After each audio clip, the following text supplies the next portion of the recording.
The goal that we set, when I started this job was to build a championship roster around Damian Lillard. I already said that, I would love to see Dame retire a Trailblazer. I have zero desire to trade him. I really hope this works out here. The goal is always to have Dame as a Trailblazer. It always was and always will be. We wanted him to retire a Trailblazer, retire a Trailblazer, retire a Trailblazer. The other day, we got a massive report from Chris Haynes that broke down exactly what happened between Dame and his camp, as well as the Blazers front office throughout the trade request. And let's just say, this is alarming. So Dame conveyed to Blazers GM Joe Cronin in a September 5th meeting that he was open to return to Portland if they couldn't work out a deal with the Heat, of course his desired landing spot, but was told by Cronin that there's no coming back. This of course shocked Dame, as he said it was discouraging to hear he couldn't return, but added that he didn't want to be somewhere that he wasn't wanted, and ended the meeting. Then almost a week later, on September 11th, he continues to try and be a good guy, where he starts showing up to the Blazers practice facility to work out there. No malicious intent, rather he was starting to realize in his mind that a trade might not actually materialize before the start of training camp. And Dame echoed that he wasn't going there to start problems, and that it was just usually when they would start reporting to the team facility each year, adding that, quote, "That's not my character. If they felt that way, it wasn't my intent. I was just trying to get acclimated and everyone was happy to see me. Every single person except Joe. He never spoke to me. And when I noticed that, I made up in my mind that I'm not going out my way to speak to him." Keep in mind, he showed up for 8 days in a row, and you're telling me Cronin didn't acknowledge him once? Now look, it would be unfair if I didn't mention the other side of this. Why is Joe so mad in the first place, right? And why did he seem so hell-bent on not mending their relationship? Well, here was why.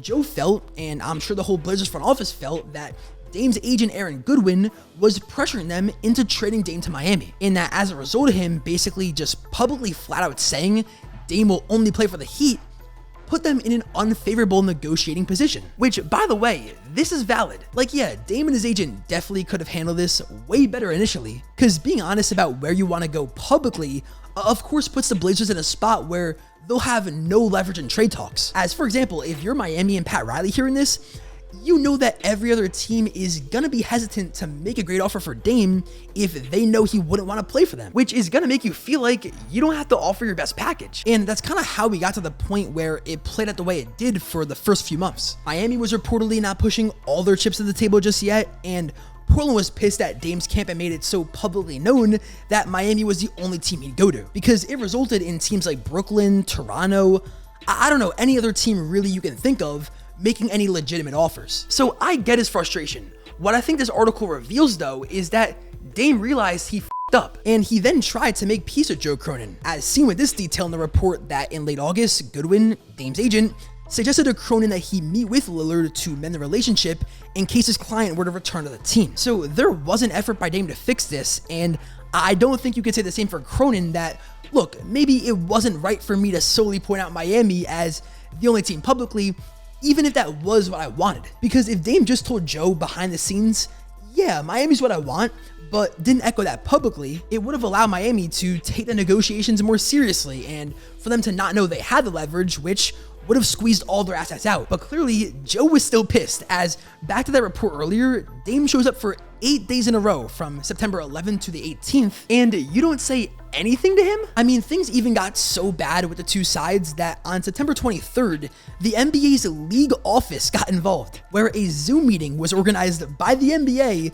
featuring league officials, Cronin, a team attorney, Lillard and Goodwin, with the session getting volatile at certain junctures, with both sides expressing their trust issues with the other. Then of course 4 days later, the trade finally happened, where he sent Dame to Milwaukee. And now while Milwaukee was one of the other two teams, along with Brooklyn, that Dame's camp viewed as the quote alternative targets behind Miami, it still of course wasn't his top option. Like, aside from him trading Dame to Milwaukee instead of Miami, because I understand that could be a bit subjective into, who had the better offer, his actions alone are just sickening to me, at least. Like, this is how you treat the most loyal player in the NBA? And keep in mind, this is after he's lied for like the last 2 years now, ever since they dealt CJ McCollum, that they were gonna use their assets to, quote, build a contender around him. He claimed that at the 2022 trade deadline. Our goal is to be aggressive this spring and summer and put together a really competitive roster right out of the gate. We tried the last few days to get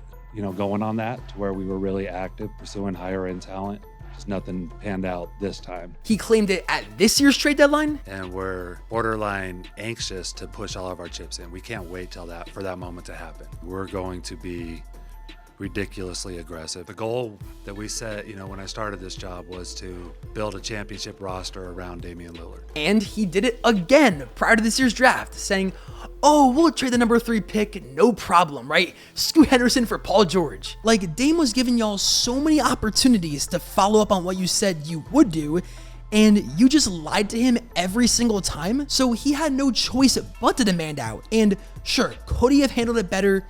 Of course. But to me, it looks like Dame chose to be the bigger man towards the end, and Cronin continued to just be a complete asshole. And he's who I think Dame's referring to in his song when he said, I can never be replaced, they'll know sooner than later. Like, he wasn't talking about Scoot, he's talking about this shitty GM taking him for granted. And this is just the latest example, and also the most extreme, of why we see players choose to not be loyal anymore. I mean, look at Giannis, who all summer long was flirting with the idea of leaving Milwaukee, going on a whole press tour, after the Bucks had already done probably the best job I've seen outside of maybe the Warriors of building perennial contenders for their superstar. So yeah, it does go both ways, and I think in this case in particular with Dame, it's proved that loyalty is just simply gone now, and especially with ring culture only growing and growing.